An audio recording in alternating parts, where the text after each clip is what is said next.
আপনার পরিচয় দিন। আমি শ্রীমতী সোমা চক্রবর্তী। আমার বাড়ি বাগুইহাটি এলাকা রঘুনাথপুরে। দেখি আমি একজন পেনশন হোল্ডার। আমার হাজবেন্ড মারা গেছেন কোভিডে। কতদিন ধরে রয়েস ফাইন্যান্সের সাথে জড়িত আছেন? আমি 2022 সাল থেকে আমি রয়েস ফিনান্স থেকে আমি সঙ্গে যুক্ত আছি। রয়েস ফাইন্যান্সের সাথে যুক্ত হয়ে আপনার অনুভূতি কেমন? আমার প্রথম এই রয়েস ফিনান্সিয়াল সম্বন্ধে সেরকম কিছু জ্ঞান ছিল না, তবে আমাদের অনেক রিলেটিভরা এই সংস্থার সঙ্গে যুক্ত আছে অনেক দিন ধরে। তারা আমাকে কনভিন্স করেছিল যে এখানে একটা ভালো সংস্থা, এখানে তুমি নিশ্চিন্তে নির্ভাবনায় কিছু ইনভেস্টমেন্ট করতে পারো। আমি তাদের কথা অনুযায়ী আমি ওনাদের যে কোচ যারা আছেন আমি তাদেরকে সঙ্গে পরিচয় করি এবং তারা আমার বাড়িতে এসে আমাকে সমস্ত ব্যবস্থা করে দেন। রয়েস ফাইন্যান্সের সাথে কি আপনি ইনভেস্টমেন্ট আর ইন্স্যুরেন্স দুটোতেই সাথে যুক্ত? একদম একদম আমি মানে 2022 সাল থেকে ইনভেস্টমেন্ট এবং হেলথ ইন্স্যুরেন্সের সঙ্গে আমি যুক্ত। কি কোনো ক্লেম হয়েছে? কি হয়েছে?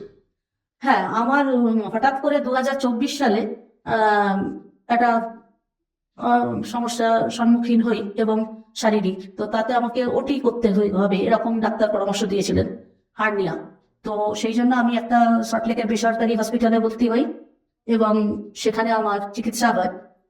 তো চিকিৎসা হয়ে তখন আমার মেডিক্লেমের প্রয়োজন হয়েছিল।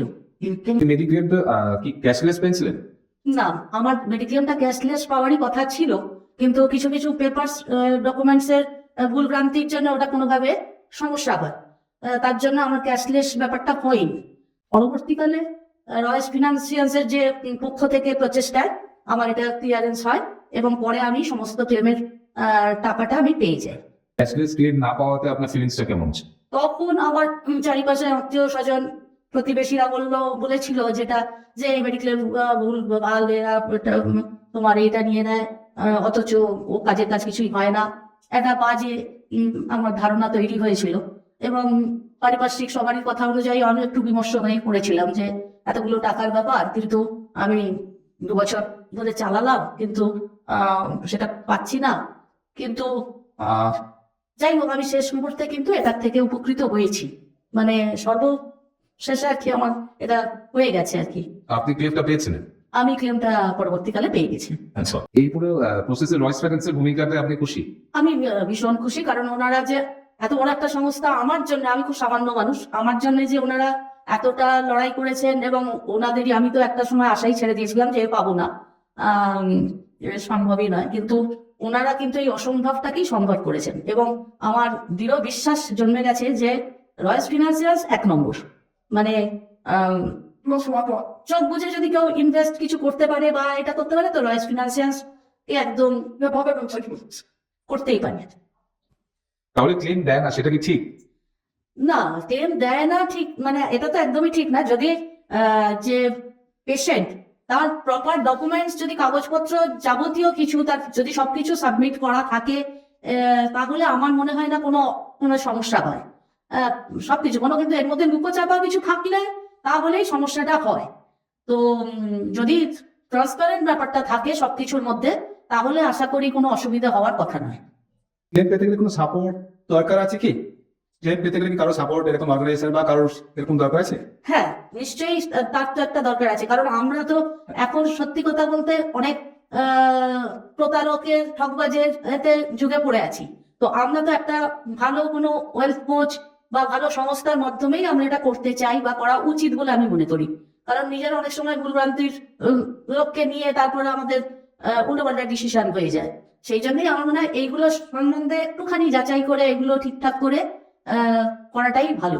ক্লেমটা পেতে গেলে ক্লেমটা পেতে গেলে অবশ্যই একজন মানে ভালো অভিজ্ঞ মানুষের মাধ্যমে এটা করা উচিত, যারা এই সম্বন্ধে মানে যাদের অভিজ্ঞতা আছে।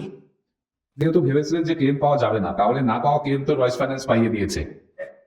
হ্যাঁ, সেই জন্য তো আমি রয়েস ফাইন্যান্সের থেকে অনেক অনেক অনেক কৃতজ্ঞ আর কি, কারণ আমি সত্যি এটা তো মানে বাদের খাতায় ধরে রেখেছিলাম। তো ওনারা এত বড় সংস্থা, অনেক ওনাদের ক্লায়েন্ট মানে পৃথিবীর বিভিন্ন প্রান্তে ছড়িয়ে আছে, যেটুকু আমি এই 3 বছরে দেখেছি। জেনেছি, ওনাদের অ্যানুয়াল মিটিং হয়, সেখানেও আমি মিট করেছি। তো সুতরাং আমার মতন একজন সাধারণ মানুষের জন্য ওনারা এত লড়াই করে এই টাকাটা পাইয়ে দিয়েছে, মানে আমি তো সত্যি চিরকৃতজ্ঞ থাকবো। যারা হেলথ ইন্স্যুরেন্স করেনি এখনো তাদের উদ্দেশ্যে আপনি কি বলবেন? অবশ্যই আমার মনে হয় এটা করা উচিত প্রত্যেকেরই, কারণ আমরা যত দিন যাবে আমরা সবাই একে একে অসুস্থ হয়ে পড়বো, রোগ আমাদের পিছু ছাড়বে না। তো রোগ আমাদের যখন নিয়েই চলতে হবে, তার জন্য আমাদের চিকিৎসা করাতে হবে, আর চিকিৎসার খরচা এখন বিরাট ব্যাপার। তো সেইটা আমাদের সেই রকম ভাবে টাকা কারোর গচ্ছিত থাকে না, বা সবসময় বের করে দেওয়াটাও সম্ভব হয় না। সেই জন্য আমার মনে হয় প্রত্যেকেরই এই হেলথ ইন্স্যুরেন্সটা করে রাখা একটা খুব জরুরি। লাস্ট একটা জিনিস, রেটিং এ রয়েস ফাইন্যান্সকে কত দেবেন 1 থেকে 5-এর মধ্যে? 5-এ 5ই দেবো, তারও বেশি কিছু দিতে পারলে আমি নিজেও খুশি হতে পারতাম।